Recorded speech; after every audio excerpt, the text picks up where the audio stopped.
मध्य प्रदेश के जबलपुर में एक बेहद दर्दनाक हादसा सामने आया है, जहां एक क्रूज़ में सवार कई सैलानी डूब के काल के गाल में समा गए। हालांकि इनमें से रेस्क्यू टीम ने पहुंचकर तुरंत जब कार्रवाई शुरू की तो उसमें से कई लोगों को बचा लिया गया, लेकिन कुछ लोग अभी भी लापता बताए जा रहे हैं। एक बड़ा ही दर्दनाक हादसा हुआ, जिसको लेकर पूरे मध्य प्रदेश में और बल्कि पूरे देश में चर्चा का विषय बन गया और इसको लेकर सुरक्षा व्यवस्था पर भी सवाल उठने लगे हैं। और यही नहीं, पूरे मध्य प्रदेश में इसको लेकर सुरक्षा व्यवस्था को लेकर अलर्ट किया गया है। जहाँ जहाँ पर भी नदियों में, जलाशयों में बोट संचालित होती है, उन सभी जगहों पर इसको लेकर अब सुरक्षा व्यवस्था के जो इंतजाम है उनकी जांच की जा रही है, ताकि भविष्य में इस तरह का कोई बड़ा हादसा सामने नहीं आ सके।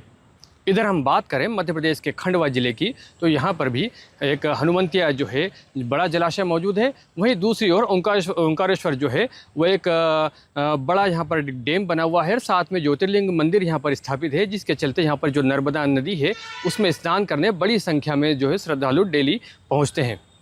देश और दुनिया भर के जो श्रद्धालु हैं, जब वो नर्मदा जी में स्नान करके ओंकारेश्वर जी को जल चढ़ाते हैं, अपनी मन्नत पूरी होती है। उसको लेकर यहाँ पर भी उनका एक बड़ा जमावड़ा रहता है। लेकिन इसी बीच कई तरह की जो दुर्घटनाएं हैं वो ओंकारेश्वर के जो जलाशय है उसमें भी देखने को मिलती हैं। इस जलाशय में अक्सर जो है श्रद्धालु के डूबने की बातें सामने आती रहती हैं। कई बार यहाँ पर देखा गया है कि कुछ बोट्स जो हैं वो भी डूबी हैं। हालांकि यहाँ पर एक बहुत अच्छी बात ये रही कि इस जलाशय में जब भी बोट संचालित होती है तो उसमें लाइफ जैकेट श्रद्धालु पहने होते हैं, और इसके चलते जो है कोई बड़ा अभी तक जनहानि जो है यहाँ देखने को नहीं मिली है। हालांकि जब ये जबलपुर का हादसा सामने आया, इसके बाद से ओंकारेश्वर में भी सुरक्षा के पुख्ता इंतजाम किए गए हैं। डिस्ट्रिक्ट कमांडेंट आशीष कुशवाहा ने यहाँ पर जो है सुरक्षा को पुख्ता करने के लिए अपने जो होमगार्ड्स के जवान हैं उनको निर्देशित किया है। और इसके साथ ही जिला कलेक्टर ने जो है नाविकों की बैठक लेकर उन्हें लाइफ जैकेट्स पर विशेष ध्यान देने का जो है उनसे निर्देश दिए हैं। इसके साथ ही जो यहाँ की जो बोट्स संचालित हो रही है, उन बोट्स में जो लाइसेंसधारी बोट्स है केवल वही बोट संचालित हो, इसको भी सुरक्षा व्यवस्था को लेकर पुख्ता किया जा रहा है। हम आपको सुनाते हैं कि जो डिस्ट्रिक्ट कमांडेंट आशीष कुशवाहा है उन्होंने क्या कुछ इसको लेकर कहा। सर, जबलपुर के बरगी में हादसा देखने में आया था। इस तरह से अगर खंडवा की बात करें तो खंडवा में ओंकारेश्वर का जो क्षेत्र है, साथ में हनुमंतिया टापू है जहाँ पर वाटर एक्टिविटीज रहती है। हनुमंतिया में जो है, उसके अलावा ओंकारेश्वर में जो बोट की एक्टिविटी रहती है। तो यहाँ पर किस तरह से होमगार्ड के जवान है तो उनको चैलेंजेस रहते हैं, क्या कुछ उसमें किस तरह से रेस्क्यू लोग करते हैं, कितने क्या रेस्क्यू अब तक हो चुके हैं, क्या कुछ इसको लेकर कहेंगे? जी, हमारा जो कल का दुखद हादसा हुआ बरगी डैम में क्रूज दुर्घटना में, एक सबसे बड़ा हादसा उसको कहा जा सकता है। उसके एहतियात बरतने के रूप में हमारा ओंकारेश्वर जो सबसे बड़ा पॉइंट है खंडवा जिले में, हमारे ओंकारेश्वर में भी कलेक्टर साहब के द्वारा एक प्रतिबंधात्मक आदेश जारी किया गया है, जिसमें समस्त नाविकों को लाइफ जैकेट और जो लाइफ रिंग है उसको अपने नाव में रखना अनिवार्य किया गया है, ताकि कोई ऐसी दुर्घटना जिसमें डूबने जैसी स्थिति हो तो लाइफ जैकेट पहनने पर वो हमारे जो श्रद्धालु हैं वो बच सके। इसमें जो क्रूज दुर्घटना देखी गई है उसमें ये सबसे बड़ा माइनस पॉइंट था कि जो लाइफ जैकेट है उसको बाद में पहनने के लिए निर्देश दिए गए जब वो क्रूज डूबने लगा था। तो एक सबसे बड़ा हादसे का प्रमुख कारण था। और दूसरा, वो दुखद हादसा था और पूरा क्रूज पलट गया। लेकिन हमारे जो ओंकारेश्वर में यहाँ फाइबर बोट और लकड़ी की बोट ज्यादा संचालित हैं, और उनमें हमारी जो एसडीआरएफ और होमगार्ड की टीम है, लगभग 16-17 जवान और प्रभारी अधिकारी प्लाटून कमांडर को तैनात किया गया है, जो साप्ताहिक ड्यूटी के रूप में उसका निरीक्षण करते हैं।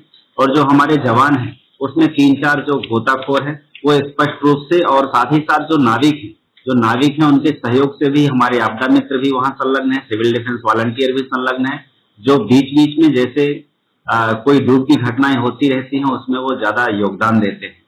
ओंकारेश्वर में देखा गया है कि जो यात्री हैं ज्यादा दूर से आते हैं, दूसरे राज्यों से आते हैं, उनको इतना उस घाट का परिचय नहीं होता है।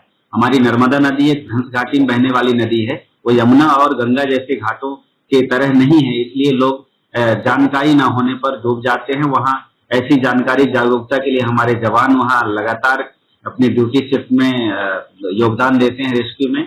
अभी यदि हम अपने खंडवा जिले में बात करें रेस्क्यू की, तो हमारी होमगार्ड और एसडीआरएफ की टीम ने, हमारी अभी पदस्थापना के बीते 9 महीने हुए हैं, उसके दौरान हमारी टीम ने लगभग 45 रेस्क्यू किए हैं, 45 रेस्क्यू अभियान किए हैं, जिसमें 37 व्यक्तियों को जीवित बचाया गया है, जिसमें इसके अलावा 11 मृत, साथ ही साथ सिंगाजी में 6 मृत बॉडी निकाली गई है, और खंडवा में जो जामली राजगढ़ की दुर्घटना हुई थी जिसमें 11 लोग मृत हुए थे, उसमें भी हमारी टीम ने रेस्क्यू ऑपरेशन किया है।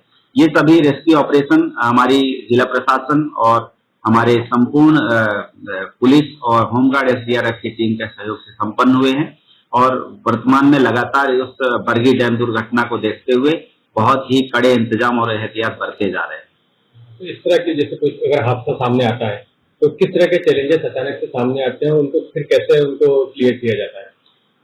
जैसे इस तरह के कोई हादसे आते हैं तो तत्काल रिस्पांस के रूप में वहां घाट में मौजूद जवान सूचना देता है अपनी एसडीआरएफ की जो हमारी बोट होती है और वहां से फौरन हमारी बोट की रेस्क्यू टीम उसके चालक पहुंचते हैं। साथ ही साथ जो नाविक होते हैं उनका भी हमारी टीम को भरपूर सहयोग मिलता है।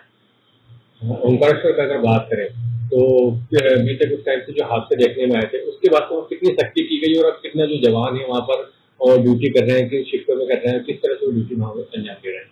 हमारे जो बीते दिनों में कुछ दुर्घटनाएं सामने आई थी ओंकारेश्वर में, उसके दृष्टिगत हमारे रणनीति कलेक्टर महोदय के माध्यम से प्रतिबंधात्मक आदेश जारी किए गए हैं जो आपदा प्रबंधन एक्ट 2005 की प्रमुख धाराओं के तहत है, जिसमें अनिवार्य किया गया है कि प्रत्येक नाव चालक अपने साथ बैठने वाले श्रद्धालुओं को लाइफ जैकेट पहनाकर ही ले जाएगा। साथ ही साथ उसमें लाइफ रिंग यानी लाइफ बॉय को उसमें रखेगा। उनको लाइसेंस रखना अनिवार्य किया गया है और कोई भी नाव अवैधानिक रूप से बिना सुरक्षा मानकों के, बिना लाइफ जैकेट के नहीं संचालित की जाएगी। इसके अलावा हमारे जो जवान हैं होमगार्ड और एसडीआरएफ के, ऐसा कोई नाविक जो लापरवाही करता है, जो इन निर्देशों का पालन नहीं करता है, उसको तत्काल कंट्रोल रूम और हमारे व्हाट्सएप ग्रुप में सूचना देते हैं और उस पर हम कार्रवाई करते हैं। तो ये थे खंडवा के डिस्ट्रिक्ट कमांडेंट आशीष कुशवाहा जो बता रहे थे कि किस तरह से होमगार्ड्स के जवान को जो है ओंकारेश्वर में या अन्य जगहों पर रेस्क्यू करने में चैलेंजेस आते हैं, क्या कुछ चैलेंजेस रहते हैं, किस तरह से रेस्क्यू किया जाता है और किस तरह से जो ओंकारेश्वर में अभी तक घटनाएँ हुई है उसके आंकड़े क्या कुछ सामने आए हैं। हम अगर बात करें तो यहाँ पर होमगार्ड ने काफ़ी अच्छा काम किया है और कंटिन्यू जो है होमगार्ड के जवान ओंकारेश्वर में ध्यान दे रहे हैं और श्रद्धालुओं के डूबने से जो घटनाएं हो रही हैं उन्हें उनमें इसको लेकर काफ़ी हद तक अब कमी भी आई है। तो उम्मीद करते हैं कि मध्य प्रदेश के खंडवा में तो इस तरह के कोई बड़ी जनहानि देखने को नहीं मिलेगी जब तक जो है डिस्ट्रिक्ट कमांडेंट या अन्य जो यहाँ का जिले का स्टाफ है वो अपने श्रद्धालुओं की सुरक्षा में लगा हुआ है। खंडवा से इस्माइल खान, अमर उजाला के लिए। आपके राज्य की खबरें, आपके शहर की खबरें सबसे पहले जानने के लिए देखते रहें अमर उजाला। चैनल को सब्सक्राइब जरूर कर लें और पाएं हर अपडेट।